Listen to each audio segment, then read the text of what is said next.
Welcome to The Explainer. Today, we're breaking down the conflict that was supposed to end all wars, but instead, it completely redrew the map of the world and really set the stage for the entire 20th century. We're talking about World War I. In the summer of 1914, millions of men marched off thinking this would be a grand adventure.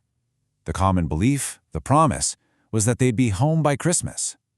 But that illusion? It shattered against the brutal, industrial reality of a war that would drag on for 1,560 agonizing days.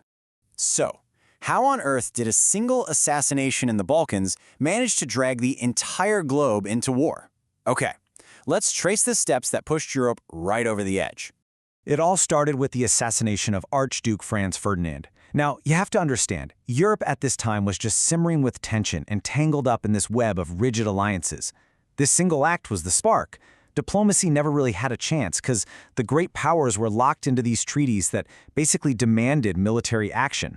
Austria-Hungary gives an ultimatum to Serbia, Russia mobilizes to protect its ally, Germany backs Austria, and boom, it was a diplomatic domino effect that just couldn't be stopped.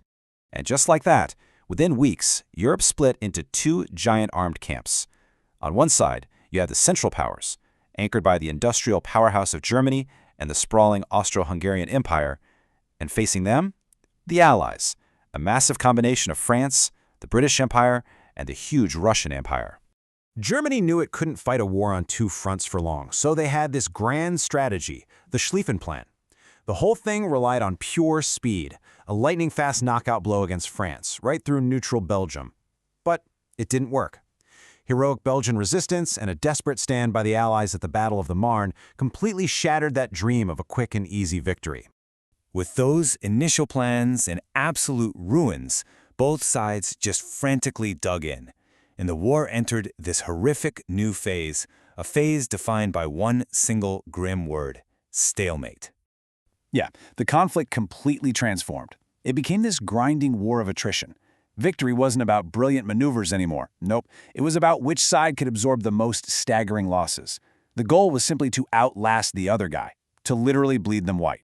And this is what gave birth to the infamous Western Front. You can just picture it, an almost unbroken 350-mile scar of mud, trenches, barbed wire, and deadly machine guns just cutting right across the heart of Europe.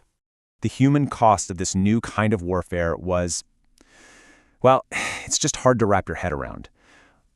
Look at this number, 57,000.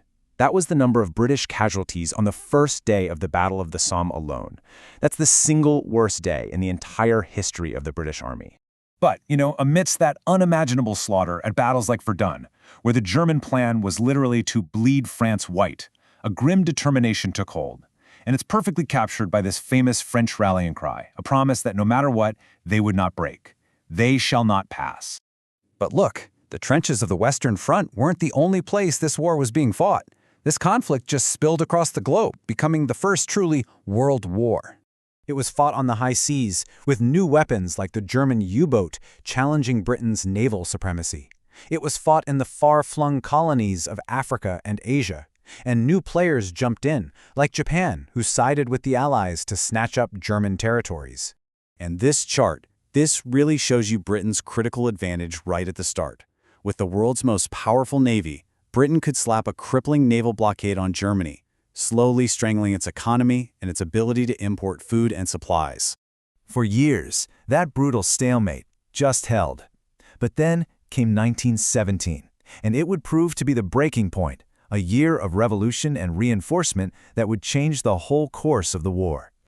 This timeline really captures what I call the war's great exchange. You see one major power collapse just as another one rises to take its place. Just as Russia is completely consumed by the Bolshevik Revolution and drops out of the war, the immense industrial and military power of the United States finally enters the fight. Germany's decision to resume unrestricted submarine warfare, that was a huge gamble. But it was these astonishing provocations, like the Zimmermann telegram, a secret proposal trying to get Mexico to invade the United States, that finally pushed a very reluctant America over the edge and into the war. So with Russia now officially out of the war, the German High Command saw one last, fleeting window of opportunity. One last chance for victory, before the full might of the American military could really show up. This was it, the German Spring Offensive, a massive, all-or-nothing attack that, at first, just smashed through the Allied lines. They used these new stormtrooper tactics and made incredible gains, but they just couldn't deliver that final knockout blow. The German army was exhausted, demoralized, and just plain out of resources, and that's when the Allies, now bolstered by hundreds of thousands of fresh American troops, hit back. The 100 Days Offensive was just relentless, pushing the German lines all the way back across France and Belgium, forcing them right back to their own border. One by one, Germany's allies just collapsed. Bulgaria, the Ottoman Empire, Austro-Hungary, they all fell. Until finally, on the 11th hour of the 11th day of the 11th month, an armistice was signed in a railway car in France, and the fighting stopped. The war was over, but the cost was, well, it's almost incomprehensible. Just look at these numbers. The human toll was devastating. Nearly 10 million soldiers killed, another 7 million civilians dead, and over 20 million wounded. Entire nations were just left shattered. The Treaty of Versailles officially ended the war. It redrew the map of Europe and dismantled ancient empires. But its terms were incredibly harsh. Forcing Germany to accept full war guilt and pay crippling reparations, that created a deep, bitter resentment that would just fester for years. And, in doing so, it created the very instability the treaty was meant to prevent. So, while the guns fell silent in 1918, the war's legacy of political instability and bitterness would echo for decades. Which leaves us with a final, pretty chilling question. How did the war to end all wars end up just setting the stage for the next one?